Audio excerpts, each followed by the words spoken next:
Hi everyone, welcome to my YouTube channel. So yesterday we studied about the introduction of electrochemistry. Electrochemistry क्या है? ठीक है, I explained you the meaning of electrochemistry. Post that मैंने आपको electrolyte का concept समझाया. What is the meaning of electrolyte and how it is different from metal. It contains mainly ions. ठीक है. After that I explained you once like आपको समझ में आ गया electrolyte का concept, difference between weak electrolyte and strong electrolyte. After that I explained you about the Daniell cell. Basically zinc rod को हमने dip करा था जिंक सल्फेट में, copper rod into copper sulphate, we connected into a voltmeter and we have seen that electrical reflection आया है voltmeter में, which shows that we have generated electrical energy from chemical energy spontaneously. इसी cell को बोलते हैं Daniell cell. और keeping the concentration as 1 mole per dm cube makes it a galvanic cell. ठीक है, अब इसी का ही मैंने आपको सेल रिएक्शन कैसे बनाते हैं वो मैंने आपको सिखाया था. और एक चीज़ और बोली थी that anode is always on the left and cathode is always on the right. ठीक है, तो यही हमने रिप्रेजेंटेशन ऑफ सेल यहाँ पढ़ा था. अगेन यहाँ पे एनोड लेफ्ट में है एंड कैथोड राइट में है, तो keep a note that anode is always written on the left and cathode is always written on the right. फिर मैंने आपको ये भी बताया था एक पॉइंट कि जो जिंक रॉड है हमने यहाँ पे इसको it is acting as anode and copper rod is acting as cathode. But इसका मतलब ये नहीं होता है कि हमेशा जिंक ही एनोड बनेगा और कॉपर ही कैथोड बनेगा. ठीक है, उसका रीज़न मैं आज आपको बताऊंगी कि मैंने कल आपको ऑन अ हाई लेवल समझाया था कि लेट्स से अगर एक 10 ईयर का स्टूडेंट है, वो उसका 5 ईयर्स के साथ कंपटीशन हो रहा है रेसलिंग वगैरह में, तो चांसेस ये हैं कि 10 ईयर वाला जीतेगा. बट उसी का ही अगर कंपटीशन 20 ईयर ओल्ड के साथ हो रहा है तो 20 मतलब ये 10 ईयर ओल्ड वाला हार जाएगा. तो ये हम सिर्फ मेटल्स का इलेक्ट्रोड पोटेंशियल के कंपेयर करते हैं. तो जिसका जितना ज़्यादा ऑक्सीडेशन पोटेंशियल होता है वो एनोड पे हमेशा रखा जाता है. तो यहाँ पे जैसे जिंक और कॉपर है तो जिंक का ऑक्सीडेशन पोटेंशियल ज़्यादा है.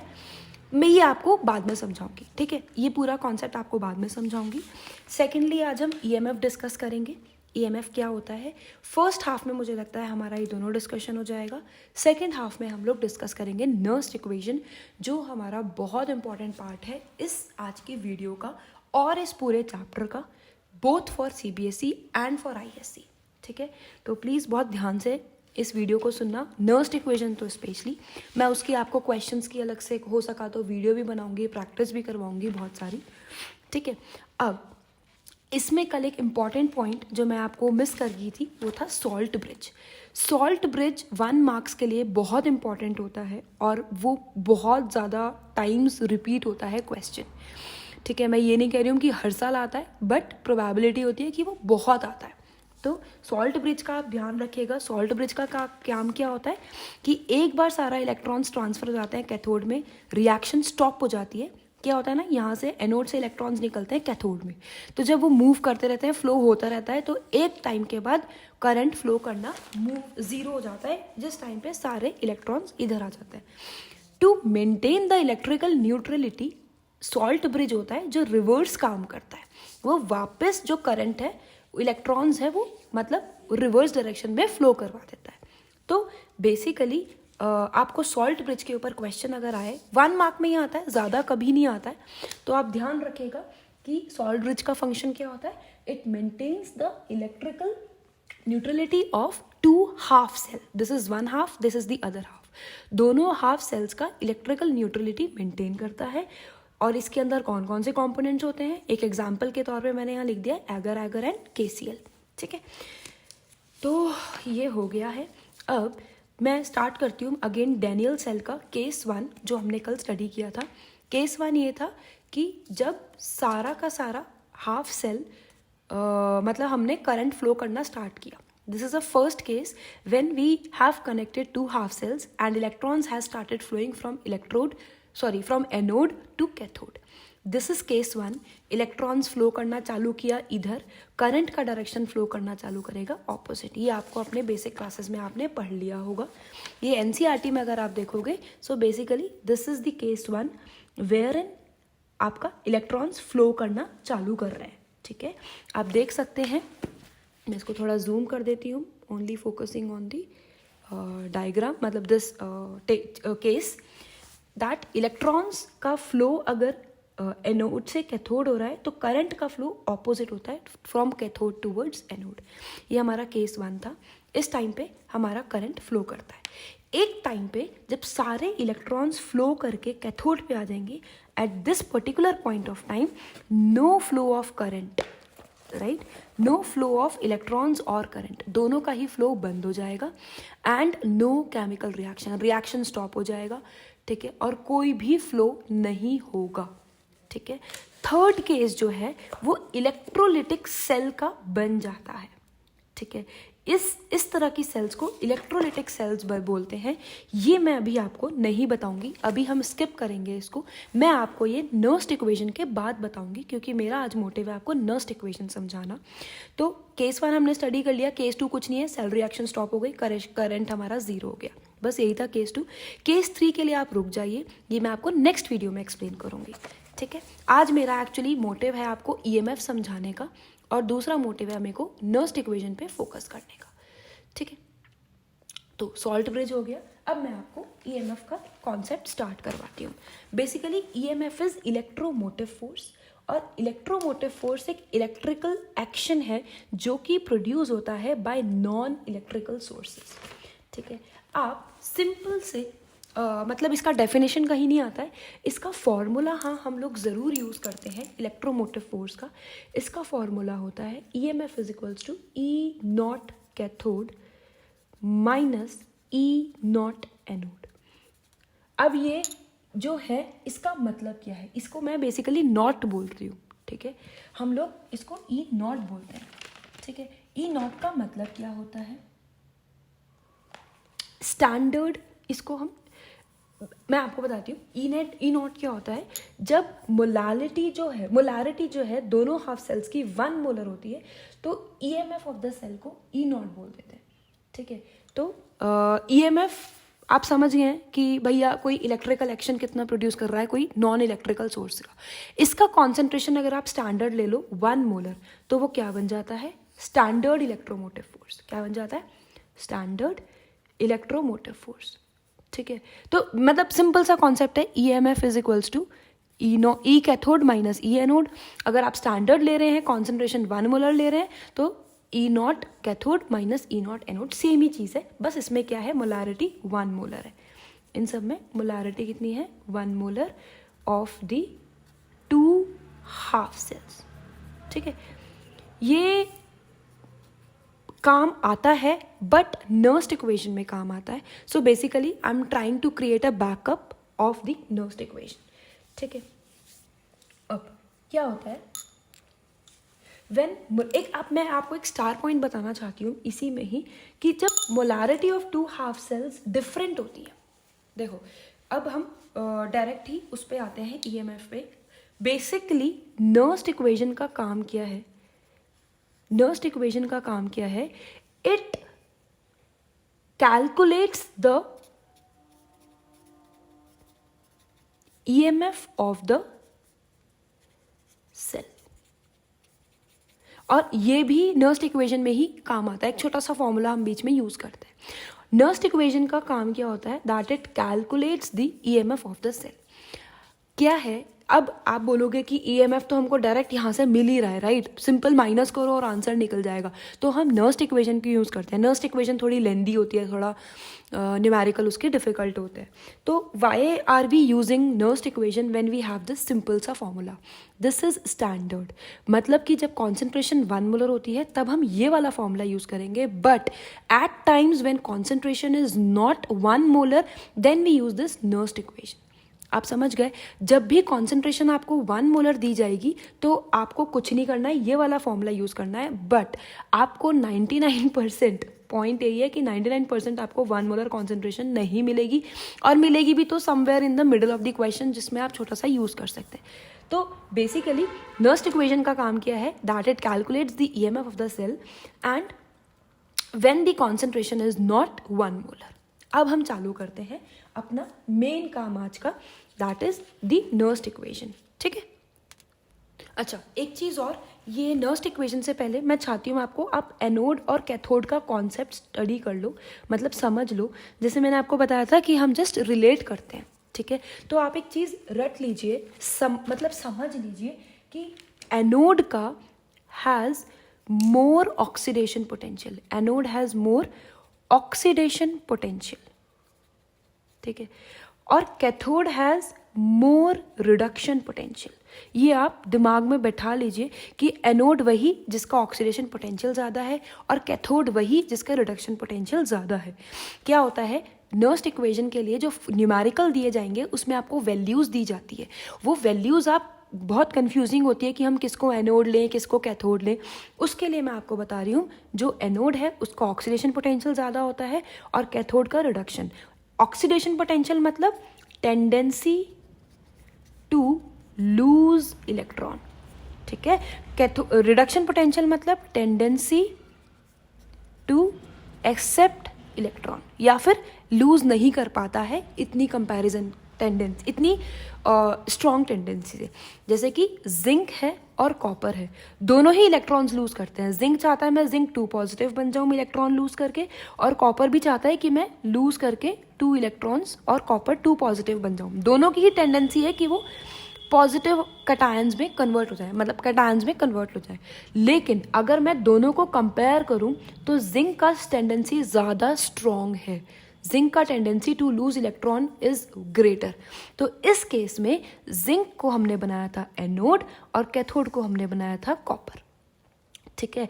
बट यहीं अगर मैं बात करूं सिल्वर की, कल भी मैंने एग्जांपल दिया था, तो सिल्वर भी एक मेटल है। अगेन मेटल की अगेन एक टेंडेंसी होती है कि मैं कटायन बन जाऊं, राइट, इलेक्ट्रॉन लूज करके। लेकिन हेयर सिल्वर का टेंडेंसी टू लूज इलेक्ट्रॉन इतना स्ट्रॉन्ग नहीं होता है जितना कॉपर का होता है। तो यहाँ कौन जीत गया, यहाँ कॉपर। कॉपर अपने जल्दी से इलेक्ट्रॉन लूज कर देगा और उस चक्कर में कॉपर बन जाएगा anode. In this case, copper will act as anode and silver will act as cathode.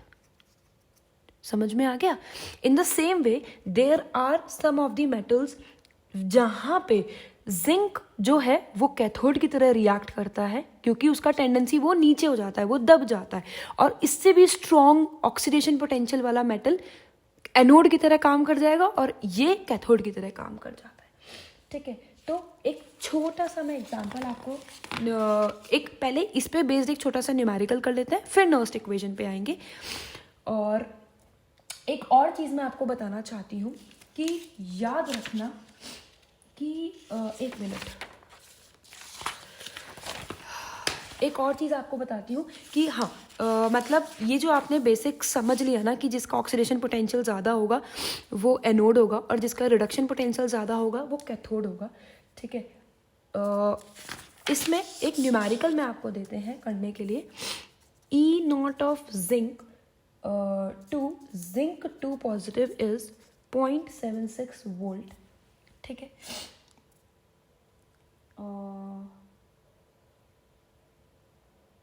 And E naught of, sorry मैंने उल्टा लिख दिया, zinc 2 positive to zinc is -0.76 and E naught of copper 2 positive to copper is +0.34 volt, ठीक है। तो याद रखिएगा, आपको मोस्टली इसी पैटर्न में क्वेश्चंस मिलेंगे। आपको रिवर्स, मतलब इसको हम ऐसे भी लिख सकते हैं, E naught of zinc to zinc positive, और साइन यहाँ पर रिवर्स हो जाता है 0.76 वोल्ट। सिमिलरली इसको मैं ऑपोजिट भी लिख सकती हूँ, कॉपर से copper 2 positive, and again I can reverse the signature like the sign. But electrochemistry के लिए जो केमिस्ट्री का जो वो है, जो डिपार्टमेंट है ऑर्गेनाइजेशन अक्रॉस द वर्ल्ड, उन्होंने ये डिसाइड किया था कि हम सिर्फ और सिर्फ रिडक्शन पोटेंशियल की टर्म्स में ही, हाँ, तो हम सिर्फ और सिर्फ रिडक्शन पोटेंशियल की टर्म्स में ही बात करेंगे। तो आप कंफ्यूज मत होना कि यहाँ पे जो हमने करा है इसमें माइनस क्यों है, यही अगर हमने साइन रिवर्स कर दिया है मतलब, तो ये प्लस क्यों है। ये माइनस वाला बेसिकली होता है रिडक्शन पोटेंशियल, और प्लस ये वाला मतलब आप समझ रहे हैं, मैं आपको समझाती हूँ। जिंक ने 2 इलेक्ट्रॉन्स एक्सेप्ट करके जिंक बनाया, जिंक ने 2 इलेक्ट्रॉन्स एक्सेप्ट करके जिंक बनाया, बना दिया ना जिंक, ठीक है। तो जब इन्होंने जिंक बनाया मतलब एक्सेप्टिंग द इलेक्ट्रॉन्स, जब कोई इलेक्ट्रॉन्स एक्सेप्ट करता है तो उसको बोलते हैं रिडक्शन, ये तो आपको पता ही होगा, ठीक है। और इसका मतलब क्या हुआ कि जिंक ने मतलब प्रोडक्ट बनाया जिंक 2 पॉजिटिव। तो जिंक 2 पॉजिटिव कब बनाएगा? जब ये 2 इलेक्ट्रॉन्स लूज करेगा, और 2 इलेक्ट्रॉन्स लूज करने का मतलब होता है ऑक्सीडेशन। तो आपका ये क्या हो गया? रिडक्शन पोटेंशियल, ये वाला, ठीक है। और ये वाला क्या हो गया? Oxidation potential, oxidation potential. तो आपको ज़्यादा कंफ्यूज होने की ज़रूरत नहीं है। आप सिर्फ इतना देखो कि IUPAC ने, देखो बहुत कंफ्यूजिंग है, हम इसको एनोड ले रहे हैं, इसको कैथोड ले रहे हैं, किसी और केस में हम इसको एनोड ले लेंगे और उसको कैथोड ले लेंगे, या फिर किसी और केस में इसको कैथोड ट्रीट करवा देंगे और उसको एनोड ट्रीट करवा देंगे। तो इतना कंफ्यूज होने की ज़रूरत नहीं है।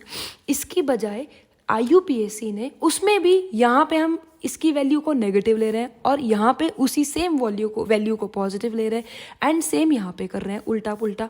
तो इतना कंफ्यूज होने की ज़रूरत नहीं है। आप सिर्फ इतना दिमाग लगाइए, IUPAC ने बोला है कि हम रिडक्शन पोटेंशियल को ही स्टैंडर्ड मानेंगे। किसको मानेंगे? रिडक्शन पोटेंशियल को ही स्टैंडर्ड मानेंगे, ठीक है। मतलब कि आपके पास कोई भी न्यूमेरिकल ये इस तरह की वैल्यू वाला नहीं आएगा, सिर्फ यही वैल्यूज आपको दी जाएंगी। मतलब एक बेसिक सा एग्जांपल, आपके पास जितने भी क्वेश्चंस हैं NCERT में, जहां भी आपको क्वेश्चंस दिए होंगे, सब में आप देखना ये वाला होगा, पहला पॉजिटिव होगा और दूसरा एटम की फॉर्म में होगा, पहला पॉजिटिव मतलब कैटायन होगा और दूसरा न्यूट्रल फॉर्म में होगा। इसी वाले आपको दिया जाएगा, यही वैल्यूज आपको दी जाएंगी, इनको आप भूल जाइए, ये कहीं काम नहीं आएंगे आपको, ये एग्जाम में भी नहीं आएंगे, ठीक है। तो IUPAC ने क्या बोला कि हम जो है ये सिर्फ इन्हीं को ही कंसीडर करेंगे, रिडक्शन पोटेंशियल को, ठीक है। अब ये तो एक क्वेश्चन हो गया कि रिडक्शन पोटेंशियल को ही कंसीडर करना है। अब दूसरा क्वेश्चन ये है कि लेट्स से मैं मेटल लिख दूँ ABCD, ठीक है। इसका कर दें -0.76, इसका कर दें +0.34, इसका कर दें लेट्स से 0.80, ये सब वोल्ट होती हैं, ठीक है। और इसका कर दें 0.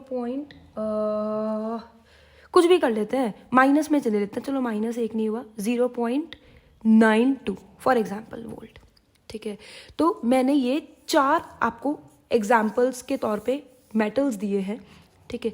अब आप मुझे इसमें बताओ कि लाइन से, ठीक है, रिडक्शन पोटेंशियल के लिए आप मुझे कैटेगराइज करो कि रिडक्शन पोटेंशियल सबसे ज़्यादा किसका होगा। Arrange in ascending order of reduction potential, ठीक है। तो जो जितना ज़्यादा नेगेटिव होगा वो उतना स्ट्रॉन्ग होगा। आप ऐसा याद कर लीजिए, जो जितना ज़्यादा नेगेटिव होगा वो उतना स्ट्रॉन्ग होगा। तो असेंडिंग मतलब छोटे से बड़ा, तो सबसे ज़्यादा स्ट्रॉन्ग होगा नंबर D, ठीक है, -0.92, ठीक है। फिर सेकंड नंबर पे आएगा नंबर A, क्योंकि वो सब मतलब लेस नेगेटिव है इन कंपैरिजन टू D। फिर आएगा, अच्छा ये सबसे ज़्यादा स्ट्रॉन्ग हो गया, ये उससे कम स्ट्रॉन्ग हो गया, और उससे कम स्ट्रॉन्ग कौन होगा? जो पॉजिटिव में होगा लेकिन थोड़ा कम पॉजिटिव होगा। अब थोड़ा कम पॉजिटिव है B, हाँ, तो थोड़ा कम पॉजिटिव है B, और सबसे ज़्यादा पॉजिटिव वैल्यू है C की 0.80। तो रिडक्शन पोटेंशियल सबसे ज़्यादा D का होगा, उससे कम A का होगा, उससे कम B का, और सबसे कम C का। और याद रखिएगा, रिडक्शन पोटेंशियल वाला हमेशा एनोड पे होता है। समझ रहे हो आप? रिडक्शन पोटेंशियल वाला हमेशा एनोड पे होता है। इसका एक लर्न करने का एक और तरीका है, जो आप पता नहीं कंफ्यूज ना हो जाओ, बस आप इतना समझना, ज़्यादा हम इसको डीप में नहीं समझेंगे, हम लोगों को नर्स्ट इक्वेशन पे भी फोकस करना है। आप इतना समझना कि सेल को हम कैसे रिप्रेजेंट करते हैं। टू रैप अप मतलब टू समराइज, सेल को हम रिप्रेजेंट करते हैं कि एनोड स्लैश एनोड आयन, ठीक है, सॉल्ट ब्रिज मतलब बीच में ब्रैकेट में कॉन्सेंट्रेशन, कैथोड आयन, ठीक है, स्लैश कैथोड, ठीक। ये वाला हमेशा लेफ्ट में, ये वाला हमेशा राइट में, ठीक है। आपके पास दो मेटल्स गिवन है जिनकी वैल्यूज गिवन है, आप कैसे पहचानोगे कौन सा एनोड पे है कौन सा कैथोड पे है? तो याद रखना, नेगेटिव वाला इधर और पॉजिटिव वाला इधर, या फिर अगर दोनों नेगेटिव है, लेट्स से -0.80 एंड -0.76, तो जो ज्यादा नेगेटिव है वो इधर और कम नेगेटिव वाला इधर, ठीक है। ये आप लर्न कर लीजिए, एनोड पे हमेशा नेगेटिव वैल्यू वाला मेटल आपको मिलेगा, ठीक है। नेगेटिव वैल्यू क्यों? अगर आपको समझना है इसका एक्सप्लेनेशन, तो बेटा इसका एक्सप्लेनेशन ये है कि रिडक्शन पोटेंशियल ही IUPAC ने बोला है, स्टैंडर्ड हम उसको मानेंगे। ऑक्सीडेशन पोटेंशियल पे हम डिस्कशन नहीं करेंगे, और रिडक्शन पोटेंशियल में जिसकी जितनी ज़्यादा नेगेटिव वैल्यू होती है वो एनोड पर होती है। अगर आपको ये इतना डीप में नहीं समझना है तो आप एक हाई लेवल समझ लो कि अभी तक हमने ऑल इन ऑल क्या पढ़ा कि एक सेल होती है, उसकी रिएक्शन करनी है।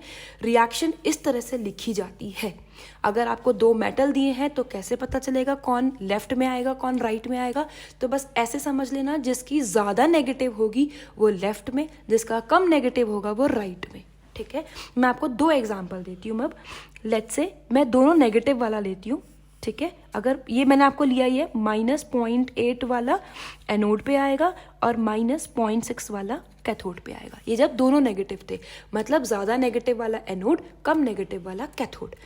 अब दोनों एक नेगेटिव ले लेते हैं एक पॉजिटिव, -0.8 वाला एनोड पे प्लस 0.76 वाला कैथोड पे, ठीक है। अगर दोनों ही प्लस में, मतलब एक माइनस में एक प्लस में। अब लेट्स से केस 1 हो गया जब बोथ नेगेटिव थे, केस 2 हो गया जब दोनों, एक नेगेटिव है एक पॉजिटिव है। केस 3 आ जाएगा जब एक नेगेटिव, दोनों ही पॉजिटिव होंगे। तो लेट्स से +0.34 वोल्ट और यहाँ आ गया +0.76 वोल्ट, मतलब कि कम पॉजिटिव वाला एनोड और ज़्यादा पॉजिटिव वाला कैथोड। तो आई होप आपको एनोड कैथोड का समझ में आ गया हो, इलेक्ट्रोड समझ में आ गया हो, इलेक्ट्रोलाइट समझ में आ गया हो, और नहीं तो हाई लेवल पे आपको इतना तो समझ ही आ गया होगा कि एनोड क्या है और कैथोड क्या है। मैं आपको इसमें एक क्वेश्चन समझा देती हूँ, एक एग्जाम्पल के तौर पे। mg एक क्वेश्चन आप मतलब न्यूमेरिकल अपन करते हैं, मतलब छोटा सा न्यूमेरिकल टाइप का एग्जाम्पल है। Mg2 positive 0.1 molar concentration, salt bridge, copper positive 10⁻³ molar concentration slash copper, ठीक है। इस पे बेस्ड नर्स्ट इक्वेशन हम लोगों को करनी है, तो आई थिंक ये ज़्यादा डिफिकल्ट हो जाएगा। पहले एक ईजी से स्टार्ट करते हैं, ठीक है, फिर हम ये क्वेश्चन पे डिस्कशन करेंगे। तो मैं आपको इससे पहले क्वेश्चन बताती हूँ। अभी हम नर्स्ट इक्वेशन पे डिस्कशन ही नहीं करते एक्चुअली, मुझे आपको लॉग भी समझाना रहेगा नर्स्ट इक्वेशन के लिए। ये मैं आपको बाद में डिस्कशन करूँगी, कल मैं आपको वीडियो में बताऊँगी। पहले एक क्वेश्चन आप लिख लीजिए, find standard EMF E0 cell of following data, following cell, ठीक है। तो basically E0 AG positive to AG is plus 0.80 volt and E0 of Cu2 positive to Cu is equals to plus 0.34 volt. आपको basically EMF of the cell निकालना है। अब हमने अभी थोड़ी देर पहले ही एक समझा है कि अगर स्टैंडर्ड वैल्यूज हमको गिवन है, E0 गिवन है, तो EMF हम डायरेक्ट निकाल सकते हैं माइनस करके। EMF हम डायरेक्ट माइनस करके निकाल सकते हैं। अब डायरेक्ट माइनस करके कैसे निकालेंगे? इसका फॉर्मूला क्या है? E0 of cell is equals to E0 of cathode minus E0 of anode, ठीक है। अब क्वेश्चन ये है, इन दोनों में से कैसे पता चलेगा कौन सा कैथोड है और कौन सा एनोड है? कैसे पता चलेगा आपको कैथोड और एनोड? कुछ नहीं करना है आपको। जो एनोड मतलब हमेशा याद रखना ज़्यादा नेगेटिव वाला साइड का, है ना। अभी हमने देखा है ना, अगर दोनों पॉजिटिव भी होंगे तो कम पॉजिटिव वाला एनोड होगा और ज़्यादा पॉजिटिव वाला कैथोड होगा। तो वही हम यहाँ फॉलो करेंगे, जो ज़्यादा पॉजिटिव है वो बन जाएगा कैथोड, कम पॉजिटिव वाला बन जाएगा एनोड। हमेशा याद रखना, एनोड नेगेटिव वाला होता है या हमेशा पॉजिटिव कम होगा, ठीक है। ऐसे होता है ना, नंबर लाइन होती है ना, 0 ये नेगेटिव और ये पॉजिटिव, तो यहाँ से चालू करो, सबसे पीछे से, सबसे लेफ्ट से, ठीक है। तो यहाँ पे कम पॉजिटिव कौन है, ये वाला 0.34 हो जाएगा हमारा एनोड और कैथोड क्या हो जाएगा प्लस 0.80, ठीक है। तो इट विल बी, दोनों को आप माइनस कर दो और आपको आंसर मिल जाएगा 6, ये हो गया 7 और ये हो जाएगा 4। 0.46 volt will be the standard EMF of the cell, ठीक है। तो आपको ऑन अ हाई लेवल ये बेसिक क्वेश्चन समझ में आ गया। अब आई थिंक मेरा एक्सपेक्टेड था कि मैं आपको नर्स्ट इक्वेशन पढ़ा देती इसी वीडियो में, बट ऑलरेडी वीडियो 25 मिनट्स का बन गया है। अब मैं नेक्स्ट वीडियो में जो आपको बताऊंगी वो नर्स्ट इक्वेशन का फॉर्मूला बताऊंगी। नेक्स्ट वीडियो में नर्स्ट इक्वेशन के ऊपर क्वेश्चंस हम करेंगे, और हम क्वेश्चंस करेंगे उससे पहले हम करेंगे लॉग टेबल, थोड़ा सा मैं आपको लॉग का इंट्रोडक्शन दूंगी। Okay, thank you so much. Please comment करके मुझे बताइए आपको कैसा लग रहा है, कुछ कमी लग रही है वो भी अपडेट कीजिए, ठीक है। Thank you everyone, bye.